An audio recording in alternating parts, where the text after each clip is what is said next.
హైదరాబాద్ మహానగర పాలనలో భారీ మార్పులకు శ్రీకారం చుడుతోంది సర్కార్. తెలంగాణ రాజధానిని విశ్వనగరంగా తీర్చిదిద్దడం కోసం ప్రణాళికలు సిద్ధం చేస్తోంది. పాలనా సౌలభ్యం కోసం భాగ్యనగరాన్ని విభజించేందుకు రెడీ అవుతోంది.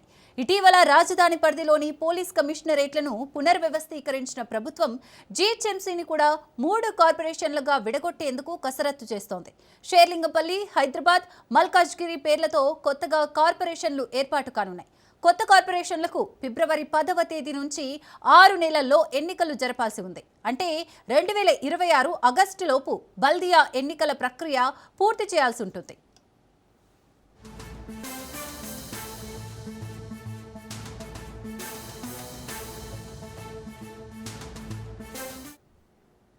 దేశంలోని కాస్మోపాలిటన్ సిటీస్ ను తలదన్నేలా భారీ విస్తీర్ణంలో ఏర్పడ్డ జీహెచ్ఎంసీని చేజిక్కించుకునేందుకు అధికార ప్రతిపక్షాలు వ్యూహాలు పన్నుతున్నాయి. అయితే మెగా హైదరాబాద్ ను పరిపాలనా వికేంద్రీకరణ కోసం 3 ముక్కలు చేస్తారనే ప్రచారం ఊపందుకుంది. అధికారుల వికేంద్రీకరణ ఉంటుందా, రాజకీయ వికేంద్రీకరణ ఉంటుందా అనే టెన్షన్ నేతలను భయపెడుతోంది. బెంగళూరు తరహాలో గ్రేటర్ హైదరాబాద్కు మేయర్ ఒకరే ఉండి 3 ప్రధాన విభాగాలుగా హైదరాబాద్, సైబరాబాద్, మల్కాజ్గిరి ఉంటాయనే చర్చ నడుస్తోంది. సిటీకి మేయర్ ఒకరే, అలాగే చీఫ్ కమిషనర్ ఒకరే ఉండి 3 విభాగాలను 3 కమిషనర్లను నియమిస్తారనే లీకులు వస్తున్నాయి.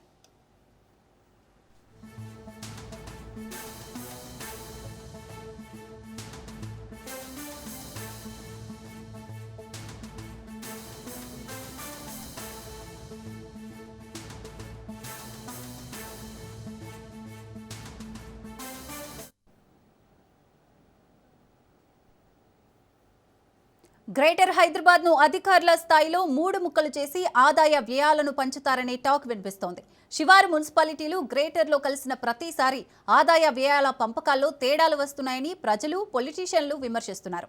ఈసారి అలా కాకుండా అధికారుల స్థాయిని డీసెంట్రలైజ్ చేయడం, అలాగే నిధులు కూడా ఎక్కడి నుంచి వస్తున్నాయో అక్కడే ఖర్చు పెట్టేలా చేయడంపై సర్కార్ ఫోకస్ చేస్తున్నట్లు తెలుస్తోంది.